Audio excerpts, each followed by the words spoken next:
The auditorium smelled like carnations and hairspray, and my daughter was already fidgeting with the bow at the back of her dress before I could tell her to stop. It was a school recital, 43 second graders arranged on a plywood riser, the kind of evening that should have contained nothing more dangerous than off-key recorder music and a punch bowl that ran out too early. Elise stood in the third row, second from the left, wearing the white dress I had pressed twice that morning. She found my eyes across the crowd the way she always did, with that particular smile that meant "I see you, I'm okay." Then she looked to my right.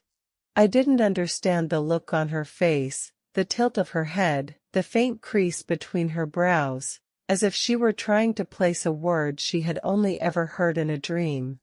She stepped down off the riser without asking permission, walked past the astonished music teacher, crossed the aisle, and stopped in front of the man standing one row behind me. She studied him for 3 full seconds. Then she reached up, took his hand, and whispered something I shouldn't have been able to hear over the crowd. "Pretend you're my dad. Just for tonight. You have his eyes." The man didn't move. His hand stayed very still inside hers. And then, very softly, from somewhere inside his jacket, from a small brass object I couldn't see yet, I heard 4 notes. The kind of 4 notes that don't belong to a school recital in New Orleans, that don't belong to any room with fluorescent lighting and paper star decorations. The kind of 4 notes that my daughter had been humming since she was old enough to hum. I turned around. I looked at his face. And everything I had spent 7 years building, the distance, the silence, the careful ordinary life, came apart in a single breath. I need you to understand what I believed before that night. I believed Kieran Rook was dead. I had been given very specific reasons to believe it, the kind of reasons that arrive through intermediaries, through people who speak in half sentences and watch your hands while they talk. It was the spring Elise was conceived, when 2 families who had circled each other for a generation finally made contact in the worst way, and when the fallout consumed 3 names I had known personally and 1 I had loved. I was not part of that world. My mother had been a peripheral figure, a woman who kept elegant accounts for men who needed elegant accountants, who died before I was old enough to understand the shape of what she'd done. What she left me was a set of instincts: how to read a room, how to recognize when silence was the exercise of power rather than its absence, how to notice which man at a table was being deferred to even when no one looked directly at him. I had used those instincts exactly once. I had used them to notice Kieran Rook at a benefit dinner I had been hired to photograph, and then I had used them very poorly, because noticing him had not warned me against anything that followed. He was 29. I was 24. What we had lasted 4 months, and during those 4 months I understood almost nothing about the organization he ran, because he was extraordinarily careful about what he allowed me to see. What I saw was a man who read on Sunday mornings and made coffee badly, and who, when he thought I was sleeping, sat on the edge of the bed and played 4 notes on a small brass music box that had belonged to his mother. I learned one other thing during those 4 months, mentioned once over a late dinner: the way a man states a structural fact without meaning to reveal anything, that in the Eastern Territory, the organizational line passed through blood, that the air absorbed the claim, that it was architecture more than sentiment. He said it the way you'd describe a rule of weather, simply, without warning. I didn't understand what it meant then. I would.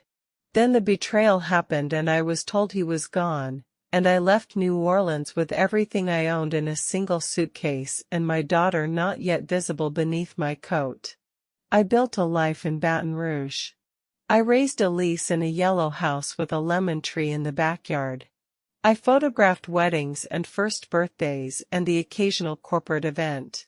I told her almost nothing about her father, only that he had been someone I loved and that he was gone, and that love persisted even past gone if you let it. She started humming the 4 notes when she was 2. I told myself she had heard them somewhere. I told myself children absorbed ambient music like weather. I was very practiced at telling myself things. His name in the room that night was not Kieran Rook. I understood that within 30 seconds of turning around, because I was my mother's daughter, and I could read a room. There were 3 men positioned at the exits who were not parents. A 4th near the stage door whose attention moved differently than everyone else's, not toward the children on the riser, but toward the perimeter. The man in the aisle was surrounded by a kind of negative space that crowds create instinctively around certain kinds of authority without being asked. He was older than I remembered by exactly the right number of years, which meant the grief I had carried had been calibrated correctly, and that almost made it worse. He looked down at Elise with an expression I could not name, not shock exactly, but something that had gone very still behind his eyes, the way a man goes still when he is exercising enormous restraint and making it invisible. His jaw was set. His breathing hadn't changed. But his hand, the one my daughter had taken without permission, his hand had closed around hers with a carefulness that was not performance. He looked up at me. I said absolutely nothing. He said, "Hello, Odette." There was a quality to his voice I recognized from a place I had been trying not to access for 7 years, low, unhurried, the kind of voice that didn't raise itself because it didn't need to. 3 people within earshot adjusted their positions slightly without apparently intending to. Elise looked between us with the frank curiosity of a child who has never been taught to mask what she observes. "Do you know each other?" she asked. "We did," I said. "A long time ago." "How long?" Kieran looked at Elise, and something moved through his face that he shut down immediately, but not quite fast enough.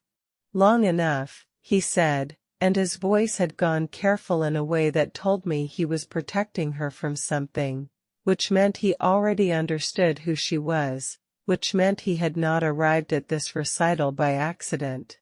That was the moment I understood that someone had told him. That was the moment the evening stopped being a school recital and became something else entirely. I got Elise back onto the riser by promising her the ice cream she'd been negotiating for since Tuesday. She went reluctantly, continuously looking back at him, and I turned to face Kieran Rook in the 3rd row while 43 children played a halting, beautiful version of something I couldn't follow. "You need to tell me who sent you here," I said. "No one sent me," said without elaboration, which was its own kind of answer. "Then you need to tell me how you found us." He looked at me for a long moment, measured, not unkind, entirely without apology. "That is a conversation that should happen somewhere other than here. I'm not going anywhere with you." "I know. I'm not asking you to." The music teacher released the children in waves of chaotic joy, and Elise came barreling back through the crowd and attached herself to my side, still looking at him with that tilted, searching expression. "Are you staying for punch?" she asked. The 3 men at the exits did not move. Kieran glanced at me, a single, brief, genuinely asking glance that I had not expected and wasn't prepared for. I said nothing. He looked back at Elise. "Not tonight. But I'll be around." It was not a threat. It was worse than a threat. It was a promise made gently, in front of my daughter, that I had no leverage to unmake. I drove home with Elise in the back seat singing to herself, and I white-knuckled the steering wheel the entire way. There is a particular kind of longing that masquerades as danger assessment, and I was intimate with it by then. I had felt it at 24 when I first recognized what Kieran was and let myself stay anyway. I was feeling it again now, warm and wrong, and I was self-aware enough to recognize I wasn't entirely sure which part of the evening was making my hands unsteady. I named it for what it was and left it in the dark of the car, unacted on. I got Elise into bed. She asked me if the man with the quiet voice was important. He used to be, I said, which was the truest thing I could tell her without telling her everything. She hummed 4 notes under her breath as she pulled her blanket up, and something cold settled in my chest. "Where did you learn that?" I asked, as casually as I could. She blinked at me. "Nanny Sela taught it to me. She said it was for keeping safe." I kissed her forehead, turned off the light, and stood at the kitchen sink for a long time. Nanny Sela had worked for us for 3 years. She had come through a legitimate domestic placement agency with verifiable references from 2 families in the Garden District and 1 in Metairie. I had run the check myself. The references were real. The families were real. What I hadn't known was that all 3 placements had been arranged through the same intermediary, a woman whose name appeared in no paperwork but whose fingerprints were on every referral. Sela had been placed deliberately, through channels that looked clean because they were built to look clean. Sela was warm and consistent and Elise adored her. She had been, until approximately 40 minutes ago, the person I trusted most with my daughter's daily life. The question of how she knew that Lullaby was not a small question. I called Kieran the next morning. He answered on the first ring, which told me he had been waiting, which told me the situation was more developed than he had let on. "The lullaby," I said. "Elise learned it from her nanny. You need to tell me what that means. Where are you right now?" "My kitchen." "Is Sela there?" Something in the way he said her name, level, careful, not the name of a person simply on the edge of a situation, made the cold thing in my chest get colder. "No. Tell me." "The lullaby was my mother's," he said. "She composed it herself. 4 notes, specific chord underneath. It's not a known piece. The only people who should have it are people who were inside that house." He paused. "Sela worked for my family briefly. Before my mother died. I don't have confirmation of her motives yet, but Odette," and this was the first time he'd said my name since the auditorium, and I felt it in a way I resented, "I need you to understand that I don't think she's your enemy in a simple way. She's in my house with my daughter." "I know." The weight in those 2 words was enormous, not a man exercising authority, but a man carrying something that cost him. "I'm asking you not to act yet. 24 hours. If Sela realizes you've identified her, the people who placed her will know the leak is found. They'll move before I've had time to position anything between them and you." I didn't answer immediately, and the silence between us had weight and texture. 7 years of supposed death. 4 notes in my daughter's mouth. A man asking me for 24 hours because the alternative was making us visible to people who were already looking. "I'll take Elise to my neighbor's tomorrow morning," I said. "She does that sometimes. It won't look unusual." "Thank you." "Don't thank me.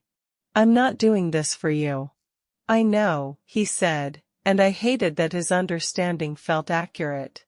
He came to the house that evening, alone, no escort, in the structure he operated inside, arriving without men meant arriving without claim, a deliberate signal his people would read as restraint. He was choosing to look like neither, to give me an evening without the weight of his world pressing through the walls. He set a small brass music box on my table. Old, the kind of old that lives in velvet, the brass darkened to amber with handling. He wound it once. 4 notes. The same 4 notes. And then a longer phrase beneath them, a whole small melody I had never heard in full, only its opening, only the fragment my daughter had been carrying around like a found coin. "My mother made this when I was 4, he said. "She said it was a keeping song. That it would find me if I ever got lost." He paused. "I gave it to someone I trusted to hold when things got complicated. I was told it was destroyed. Who did you give it to? My mother's housekeeper. A woman named Adra Voss. He looked at the music box. Sela is Adra Voss's niece. The shape of it assembled itself with the particular cold clarity of things that make terrible sense. She gave Elise that lullaby deliberately, I said. I think so. What I don't know yet is whether she was protecting Elise with it, or marking her. Possibly both. He told me the rest of what he knew and then asked if I wanted him to go. I made tea and pushed a cup toward him, and we sat in the careful silence of two people who had not yet earned anything further, and the music box sat between us and reflected the kitchen light. For days after the recital, I arrived at school pickup to find a man I had never seen before standing outside the administrative office door. He was waiting for me specifically, the angle of his attention, the way he didn't check his phone or scan for a child. He introduced himself as Dennis Price, Assistant Registrar. He handed me a form letter explaining that Elise's enrollment records had been flagged for a routine cross-district identity verification, a new state-level protocol, very standard, nothing to worry about. He needed me to confirm her full legal name, my current address, and her emergency contacts within 48 hours. The letter was on real school stationery. The protocol was real. Dennis Price was genuinely employed by the district. What he couldn't explain was why the flag had originated from outside it. He said he'd received the request through the superintendent's office as a compliance matter. He had made his one consequential choice before I arrived. He had pulled Elise's full file to have it ready. Name, date of birth, address, emergency contacts, pediatric records, all of it open on the desk behind him, visible through the office window. I did not confirm anything. I told him I'd need to consult my attorney, thanked him, and walked out to where Elise was waiting at the flagpole. I drove 3 blocks, pulled over, and called Kieran. Someone accessed Elise's school enrollment records through the district superintendent.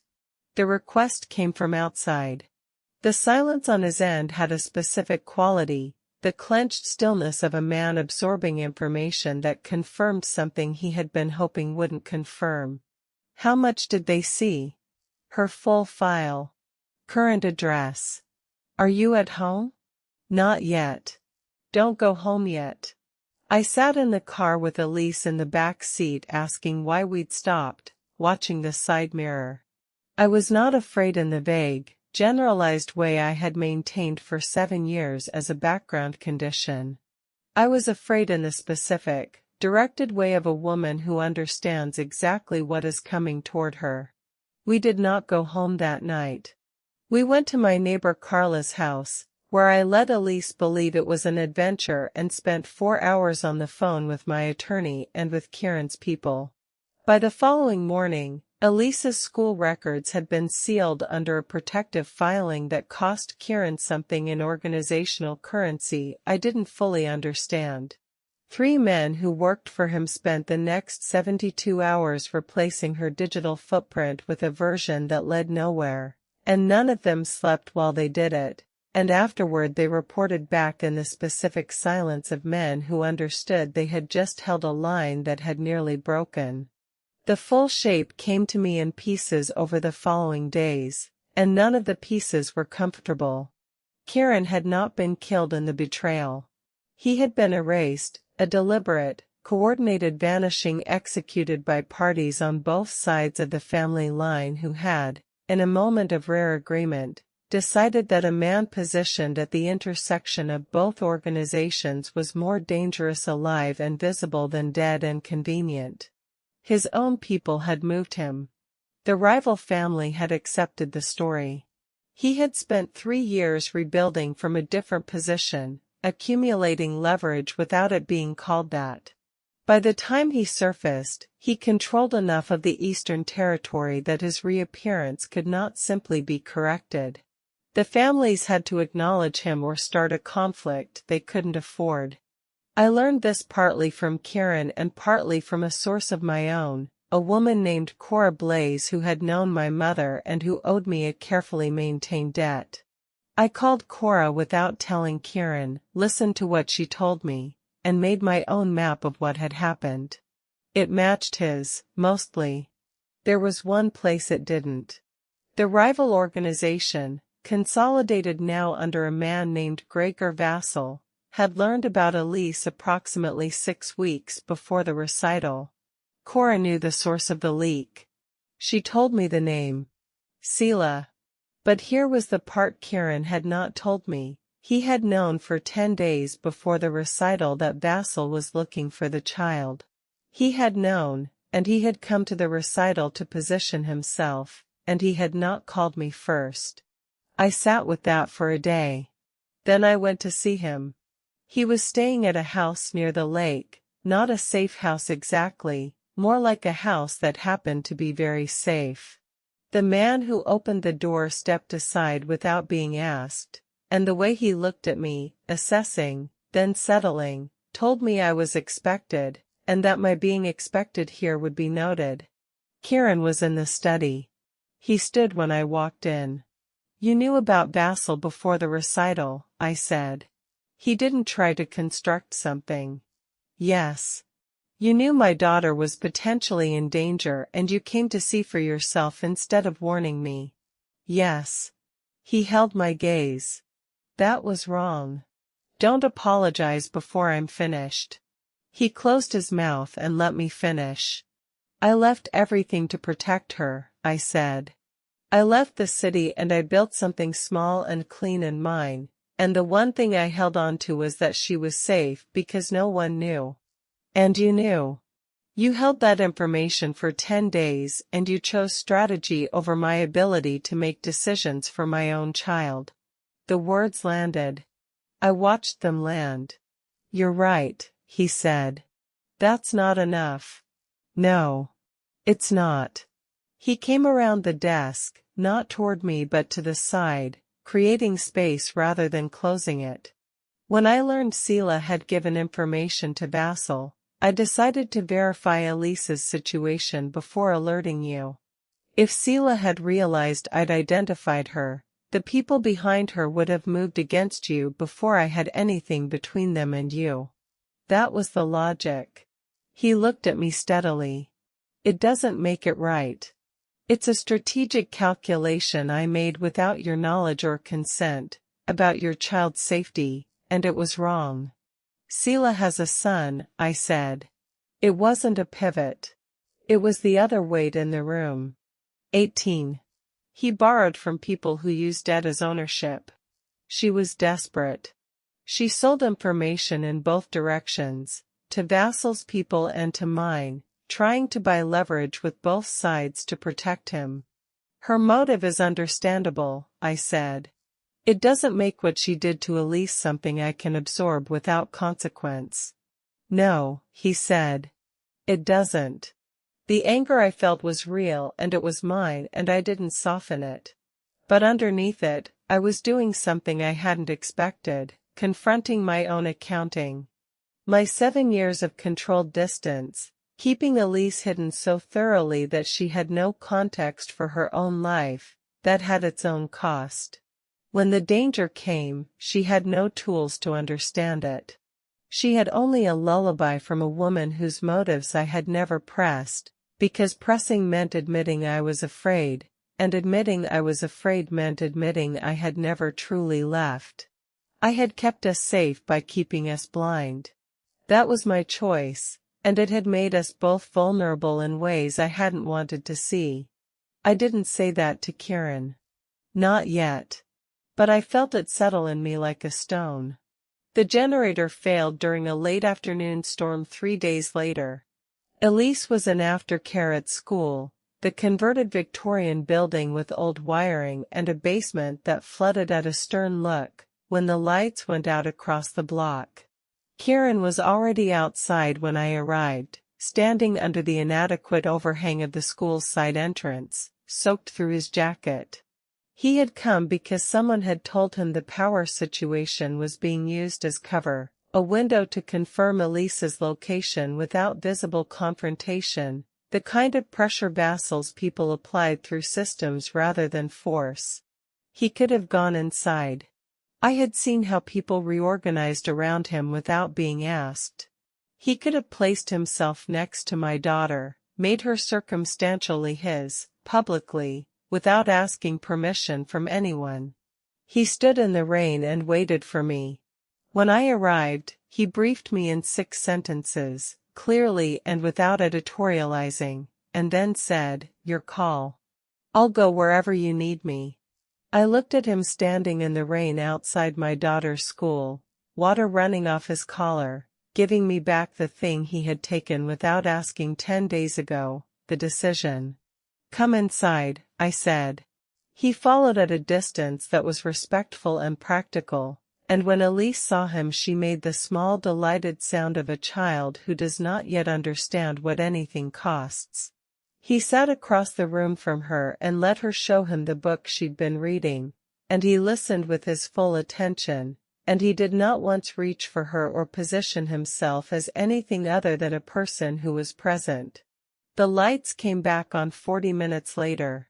I called Sela the next morning and asked her to come to the house. She came. She sat at my kitchen table in her coat, which she did not take off, and she looked at me with the expression of a woman carrying something very heavy who is no longer sure she can disguise the weight. I set a piece of paper on the table between us, the name of the intermediary agency, the 3 reference families, and a line at the bottom with the name of the woman who had arranged every placement. "Tell me about your Aunt Adra," I said. "Adra passed away 2 years ago. We weren't close." "That's interesting, because the referral chain for your placement here runs directly through a contact address that traces to her estate." "I don't know anything about that." "The lullaby. Where did you learn it?" "I heard it somewhere." "I don't, Sela." I kept my voice quiet. "I know about your son. I know about Basil's debt structure. I know what you gave them and when, and I know what you gave Kieran's people and when. What I don't know yet is whether you taught Elise that song to protect her or to mark her, and I need you to tell me which." The sound she made was not quite a word. She pressed her hand flat against the table, and I watched the performance of composure come apart seam by seam until there was nothing left but a woman who was exhausted and frightened and had done a terrible thing for a reason that was entirely human. She told me about her son. The debt that had started small and been inflated by people who understood how to use it. The threats that had become explicit. The music box her aunt had kept hidden, the lullaby she had grown up hearing through a wall, the way she had taught it to Elise as a genuine protection, a marker she believed would cause Kieran's people to recognize the child and keep her safe, while simultaneously selling the information that Elise existed to Basil's people in exchange for 30 days of relief on her son's debt. "You put both things inside her at once," I said. "A shield and a signal." "Yes," she said. "And you believed that was love." She couldn't answer that. "You need to tell Kieran's people everything you told Basil's people and when. All of it. With me present. Today." She nodded once, and then she was crying, and I sat across from her and let her, because she had earned the weight of it, and because her son was real, and because the truth was that desperate people doing terrible things out of love was not a simple story and I had never believed it was. I found Kieran in the school auditorium the following evening, technically closed for storm damage, but he had been using the quiet there, which struck me as something I hadn't expected from a man who ran what he ran. He was sitting in the 3rd row. He looked up when I walked in without the defensive stillness I'd seen when he was being observed by people he didn't trust. I sat down 1 seat away. "I need you to tell me the actual shape of the threat," I said. "Not a summary. What Basil wants, specifically." He told me. Vassal's leverage relied on the perception that no one with a claim to the Eastern structure had a direct heir. If Elise's existence were formalized, if Kieran acknowledged her and placed her in the succession, she became a target with specific monetary and territorial value. The only way to neutralize the threat was to change what she was, structurally, so that claiming her gave no one anything useful. "There's a rule," he said, his voice flat and informational, giving me the reality of his world without softening it. "A direct blood heir who is publicly identified and formally placed absorbs the territorial claim. It's architecture, not sentiment. Once she's placed, anyone who controls her controls the succession. You understood that line when I said it years ago. So publicly claiming her would make her more dangerous." "Yes. I was wrong when I thought visibility was protection. That's how it works in my world. It is not how it should work for her." "What's the alternative?"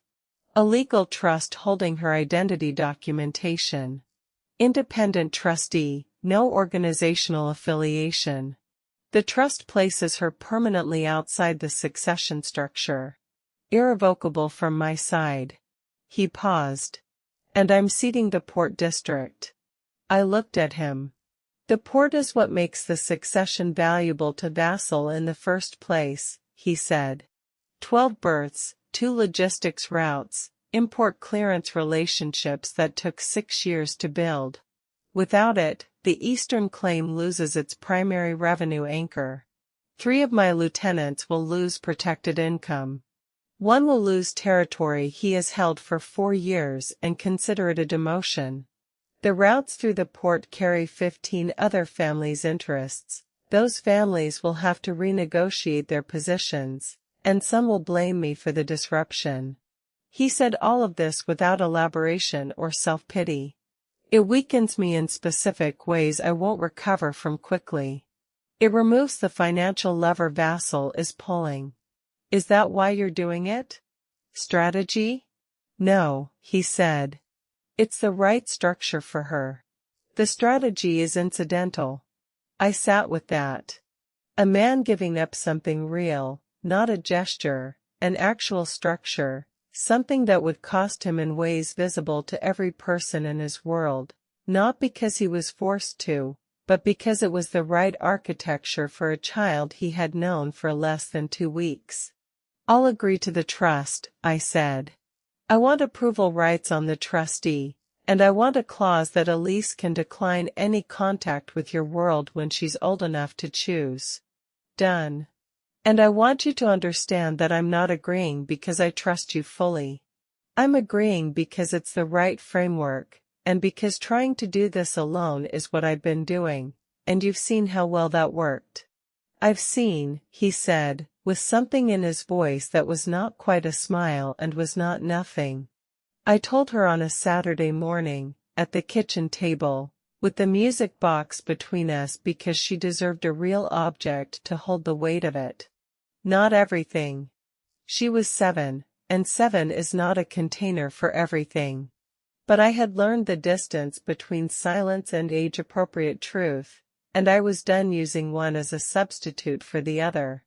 I told her that her father was a man named Kieran, that he had been alive all this time, that I had believed something that wasn't true, and that it wasn't his fault and it wasn't my fault in the way she might worry about. It was something that had happened in a world bigger than both of us, and now that world had found us and we were dealing with it carefully and together. She listened with her chin in her hands, very serious. "Is he dangerous?" she asked. I thought about the question the way it deserved. "He lives in a world that has dangerous parts," I said. "He himself has never hurt me. But you're a little scared of him." I looked at my daughter, who was 7 years old and apparently could read me like a road sign. "Yes," I said. "A little. Because you loved him and then he was gone." "Yes." She looked at the music box. "He gave this to someone he trusted," she said, and I realized she had heard more of our conversations than I'd accounted for, which was its own instruction. For keeping. Yes. And it found you anyway. I had no answer for that. I put my hand over hers and held it, and she let me, and outside the window the lemon tree was doing the thing it did in October, dropping small hard fruit onto the grass in a way that always sounded like applause. Dawn comes late in October and comes gray first, the light arriving sideways through Spanish moss and making everything the color of old silver before it turns gold. I was at the playground behind the school, the small one, the one with the climbing structure Elise called the castle, because she had wanted to come early, before other children arrived, when the whole structure was hers. She was climbing and singing to herself, not the 4 notes but something else entirely, something she was composing on the spot, which seemed right. Kieran came through the gate on foot, alone. He stopped 8 feet from my bench. Sela's son has been moved out of Vassal's structure, he said. The debt was bought and discharged. She'll relocate. You won't see her again unless you choose to. Is that your doing? Yes. Why?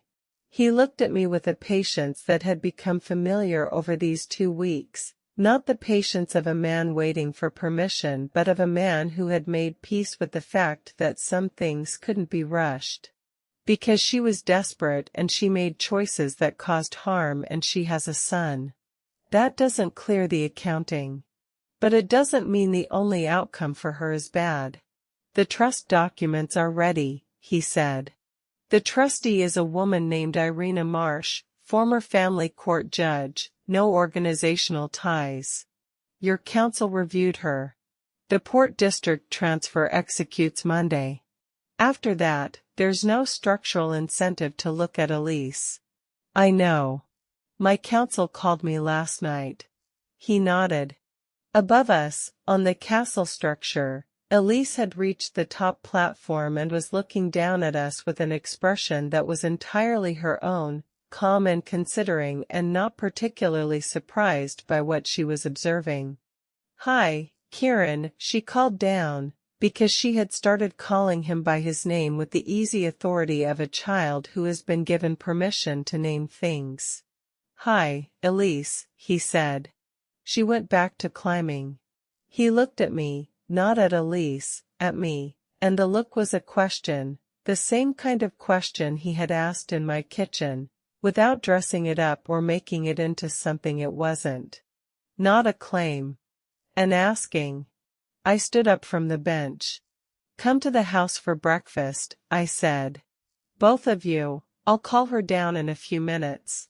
He was very still for a moment, and in that stillness I saw something I recognized from the kitchen table 7 years ago, the specific expression of a man who has been given something he was not certain he would receive, and who is deciding how to hold it carefully enough not to break it. Are you sure? He asked. No, I said honestly. But I'm choosing anyway. He moved toward the climbing structure, toward Elise, who was already descending to meet him, swinging off the bottom rung with both hands and landing in the wood chips with a sound like small applause, and I watched my daughter take his hand for the second time, this time with full information, this time because she wanted to, and the morning light came through the moss and turned everything gold. I walked home first. I unlocked the door. I left it open.